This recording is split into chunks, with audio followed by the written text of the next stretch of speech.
टेरा mathematics के online platform में आप सभी लर्नर्स का स्वागत है। यहाँ पे आप कॉम्पिटिटिव एग्जाम्स की स्टडी करते हैं। लेक्चर कोर्स या टेस्ट सीरीज के लिए इस नंबर पर कॉन्टेक्ट या व्हाट्सएप कर सकते हैं। आज का जो हमारा टॉपिक है वो है वेक्टर एंड 3D के क्वेश्चंस को हम डिस्कस करेंगे। पहला क्वेश्चन देखिए, the distance between the planes. ठीक है, प्लेन के दो फॉर्मेट होते हैं, एक आपके पास वेक्टर फॉर्म, एक कार्टेशियन फॉर्म।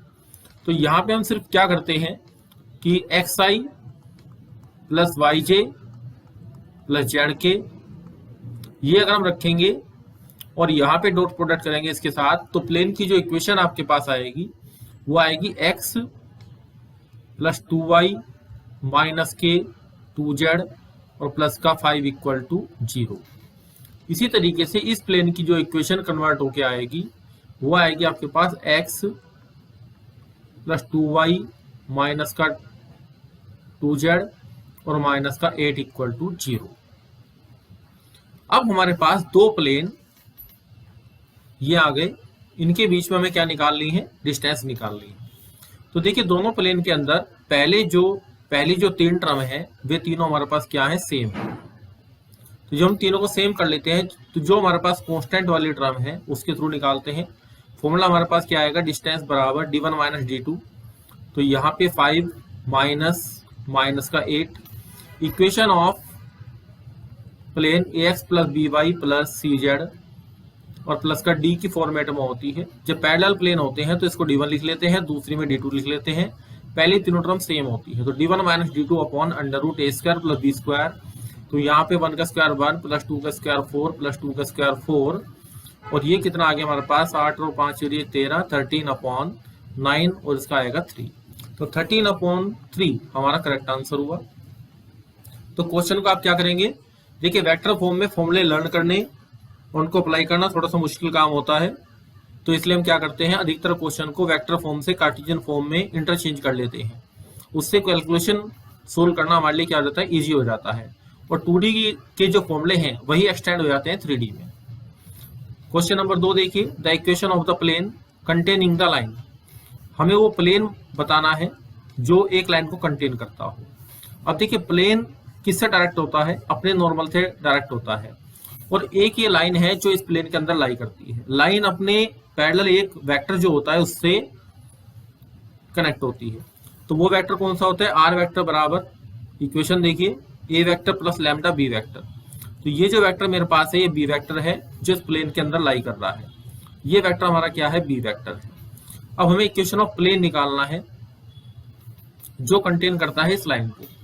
तो देखिए हमारे ऑप्शन में जो आंसर हैं, तीनों आंसर देखिए आप ध्यान से, R dot N cap equal to D. हमारे पास इक्वेशन क्या होती है, R vector dot N vector equal to D. इस फॉर्मेट में इक्वेशन ऑफ प्लेन होती है वेक्टर फॉर्म में। अब यहाँ पे जो प्लेन के ऊपर लाइन लाई करती है उसका जो ए वेक्टर है वो ए वेक्टर है i प्लस जे, यानी कि ये जो पॉइंट बनेगा 1, 1, 0 ये बनेगा। अब ये 1, 1, 0 इक्वेशन ऑफ प्लेन को क्या करना चाहिए, सेटिस्फाई करना चाहिए। तो सबसे पहले यही देख लेते हैं, ट्रेडिशनल मेथड से नहीं निकालेंगे इसको, ऑब्जेक्टिव मेथड से देखेंगे क्वेश्चन को। तो देखिए प्लेन की इक्वेशन में हम क्या करते हैं, ये जो आर वेक्टर हमारे पास है इसकी जगह हम क्या रखेंगे, ए वेक्टर रखेंगे, क्योंकि ये ए वेक्टर इसको सेटिस्फाई करेगा। तो जब आप इसको रखते हैं तो हमारे पास क्या आएगा, यहाँ पे डॉट प्रोडक्ट आएगा, और डॉट प्रोडक्ट में हमें क्या देखना है, यहाँ पे ध्यान से देखिए। तो यहाँ इक्वेशन ऑफ प्लेन के अंदर हम क्या करते हैं, एक्स वाई जेड की वैल्यू 1, 1, 0 रखते हैं। तो हमारे पास क्या आएगा, 1 प्लस 2 माइनस 0 इक्वल टू 3, जो इसको सेटिस्फाई कर रहा है। एक पॉइंट तो हमारा ये हो गया, बाकी हम इस पर रखेंगे तो सेटिस्फाई नहीं करेगा, -3 इक्वल टू 3 आएगा, तो ये ऑप्शन हमारा आंसर नहीं है। यहाँ पे रखेंगे 2, 1, 3 इक्वल टू 6 आएगा, ये भी हमारा आंसर नहीं है।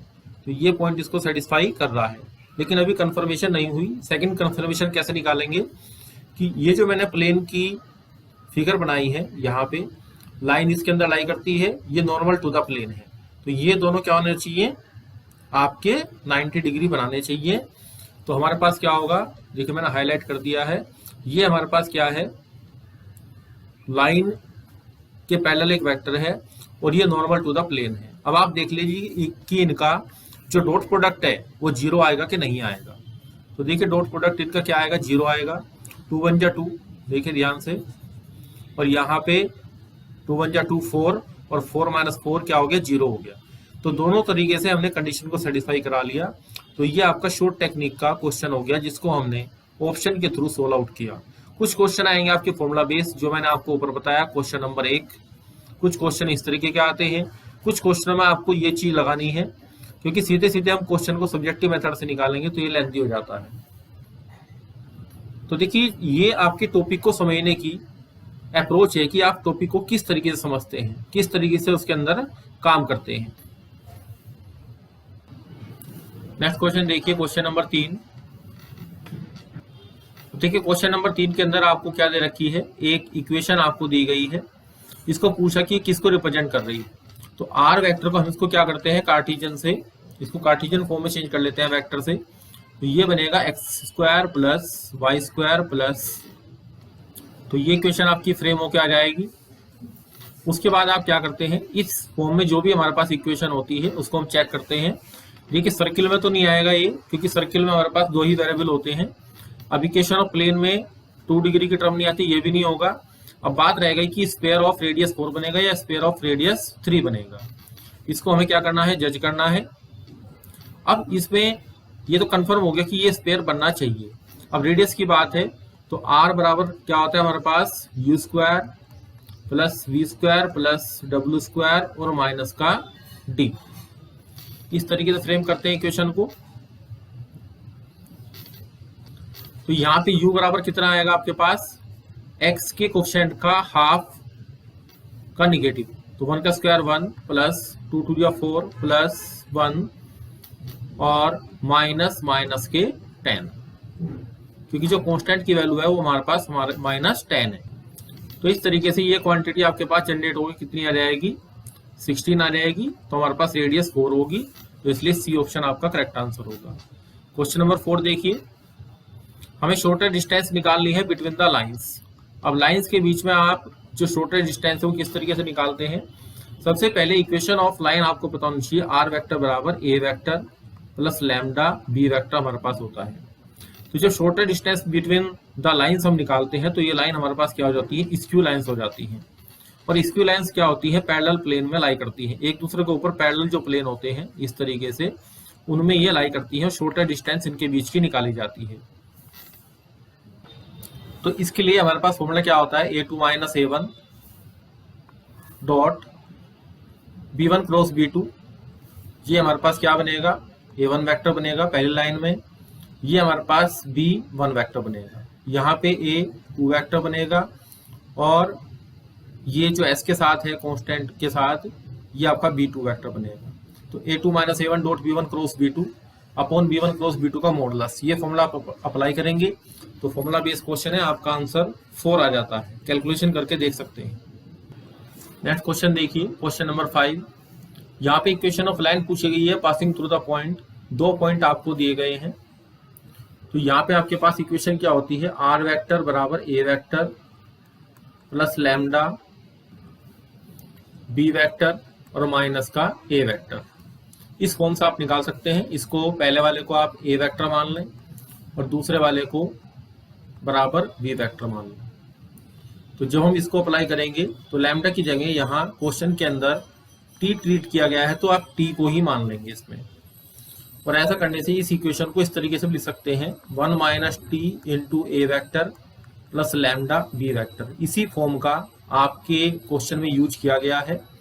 तो 1 - t के साथ देखिए a वेक्टर आना चाहिए, तो यहाँ a1 है, a2 है, सी ऑप्शन में a3 है, और फिर लैम्डा के साथ या t के साथ यहाँ पे t है, सॉरी यहाँ पे जब हमने इसको t रख लिया तो यहाँ पे हम क्या बनाएंगे, t बनाएंगे।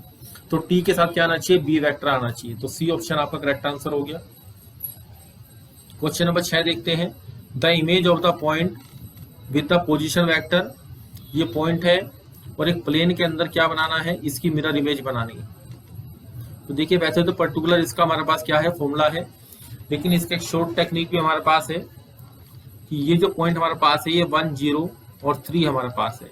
और हमें क्या निकालनी है, इसकी इमेज निकालनी है। इस प्लेन की इक्वेशन हमारे पास क्या है, x plus Y plus Z minus 1 equal to 0। ये इक्वेशन ऑफ प्लेन हमारे पास अवेलेबल है। अब हमें इसकी इमेज फाइंड आउट करनी है। अब आप ऑप्शन से देखिए, दो चीजें में ध्यान रखनी है। इस क्वेश्चन को हम करेंगे ऑप्शन से, क्योंकि अगर हम इसको सब्जेक्टिव मेथड से करते हैं तो इसका मेथड बहुत लेंथी हो जाता है, और एक फॉर्मूला भी है उसके थ्रू भी थोड़ा सा लेंथी होता है। हम इसको करेंगे किससे, ऑप्शन की सहायता से। ऑप्शन को इमेज मान लेते हैं।